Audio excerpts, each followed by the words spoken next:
নমস্কার বন্ধুরা, আমার চ্যানেলে আপনাদের স্বাগত। তো প্রতিদিনের মতো আজকেও একটা নতুন ধরনের ভিডিও নিয়ে এসেছি। আজ বানাবো থোড়ের একটা নতুন ধরনের রেসিপি। এটা বানানো খুবই সহজ। তো চলুন দেখে নেওয়া যাক আমি কিভাবে থোড়ের এই রেসিপিটা রান্না করি। এখানে নিয়েছি একটা থোড়, এরপর থোড়টাকে কেটে নেব।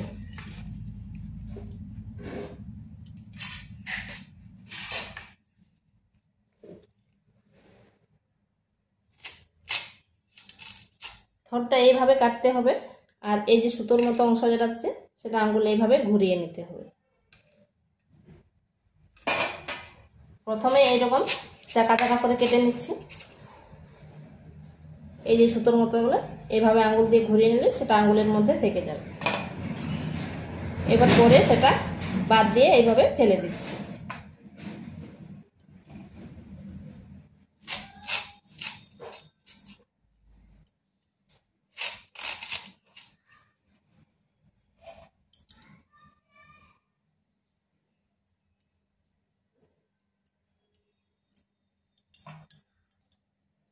এইভাবে গোল গোল করে কেটে নিয়েছি।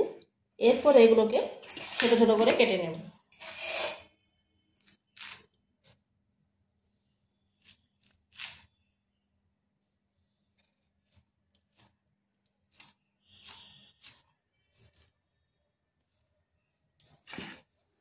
এরকম এরকম ছোট ছোট কেটে করে এই জলের মধ্যে দিয়ে দেব।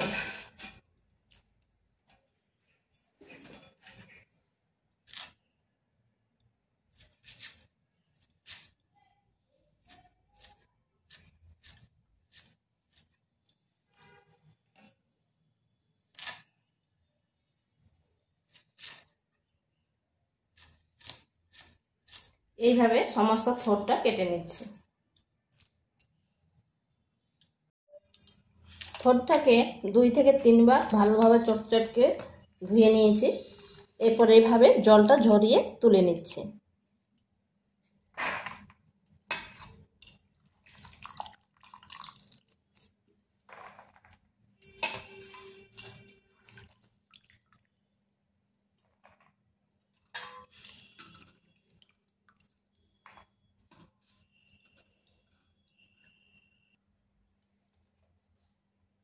দিয়ে দিচ্ছি লবণ আর দিচ্ছি হলুদ।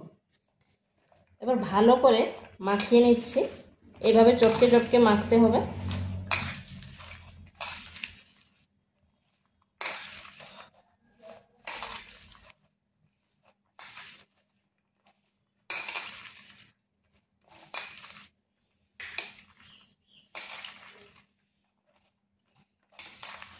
এরপর এটা এই অবস্থায় 10 মিনিট রেখে দিচ্ছি। নুন আর হলুদ মাখিয়ে রেখে দিয়েছিলাম, তাতে অনেকটা নরম হয়ে গেছে। এটা আর একটু এইভাবে চটকে নিচ্ছি। আর দেখুন এই থোড় থেকে কত জল বেরিয়ে গেছে। এইভাবে করলে থোড়টা নরম হয়ে যায়। অথচ আপনারা একটু ভাপিয়েও নিতে পারেন। তো এটা হয়ে গেছে। কড়াইতে দিয়ে দিচ্ছি তেল। একটা মিডিয়াম সাইজের আলুকে এইভাবে ছোট ছোট টুকরো করে নিয়েছি।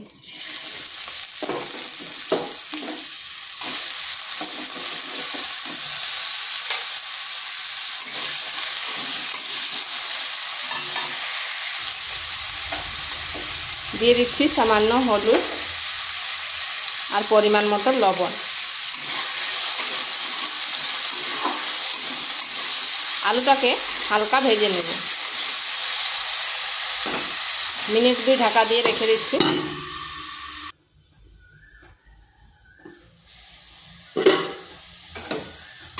আলুটা ভাজা হয়ে গেছে। এরপর এটাকে তুলে নিচ্ছি। এখানে আরেক চামচ তেল দিয়ে দিচ্ছি।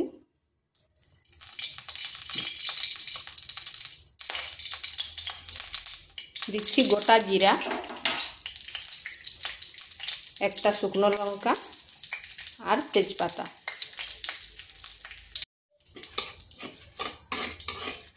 ফোড়ন থেকে খুব সুন্দর গন্ধ বেরিয়েছে।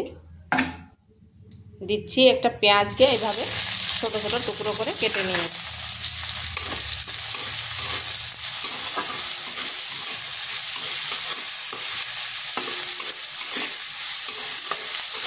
পেঁয়াজটা একটু ভেজে নিচ্ছি।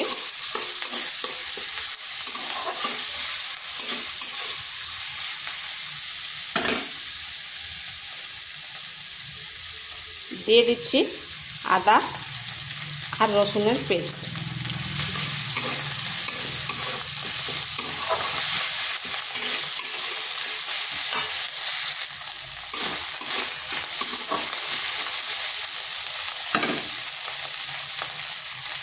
দিচ্ছি পরিমাণ মতো লবণ। লবণটা জেনে বুঝে দেবেন, যেহেতু আলু তো দেওয়া আছে আর থোড়ের মধ্যেও দেওয়া আছে।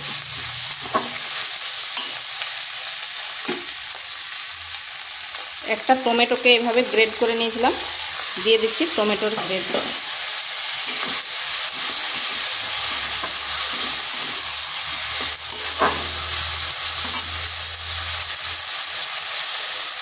দিচ্ছি হলুদ গুঁড়ো,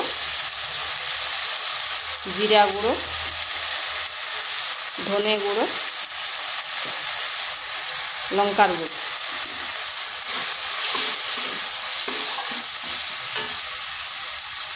সামান্য একটু জল।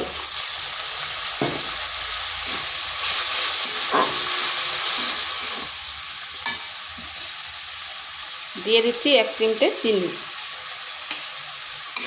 এরপর মশলাটা ভালো করে কষে নিতে হবে।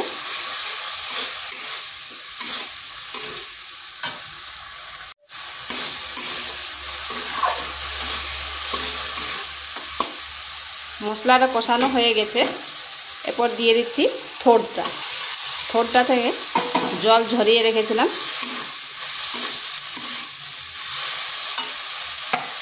আর দিচ্ছি ছোলার ডাল।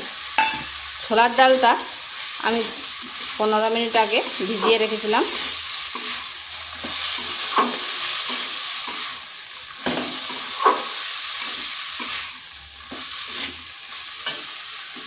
দিয়ে দিচ্ছি আলুগুলো। এই মশলার সাথে ভালো করে এগুলোকে কষিয়ে নিতে হবে।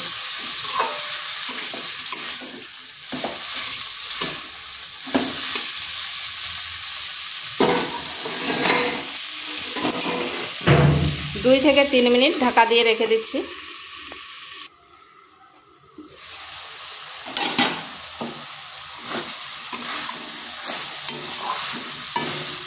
ঢাকা তুলে তুলে বেশ কিছুক্ষণ সময় ধরে এটাকে কষিয়ে নিতে হবে।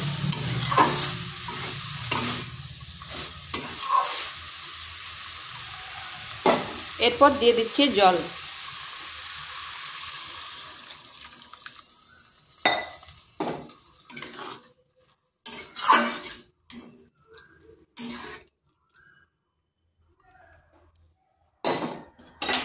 ঢাকা দিয়ে মিডিয়াম আঁচে 10 থেকে 15 মিনিট রেখে দিচ্ছি।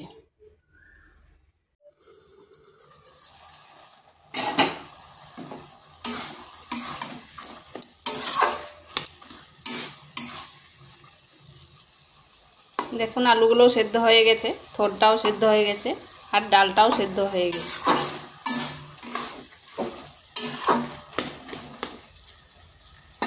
এরপর এখানে দিয়ে দিচ্ছি গরম মশলা।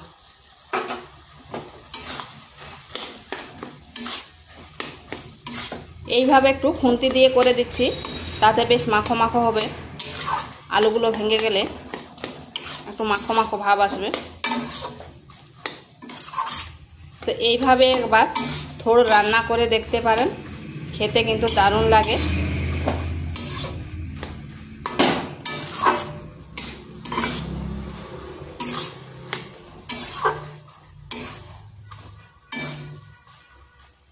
তো ভিডিওটা ভালো লাগলে লাইক শেয়ার কমেন্ট অবশ্যই করবেন, আর নিত্য নতুন রেসিপি পাওয়ার জন্য চ্যানেলটিকে সাবস্ক্রাইব করবেন।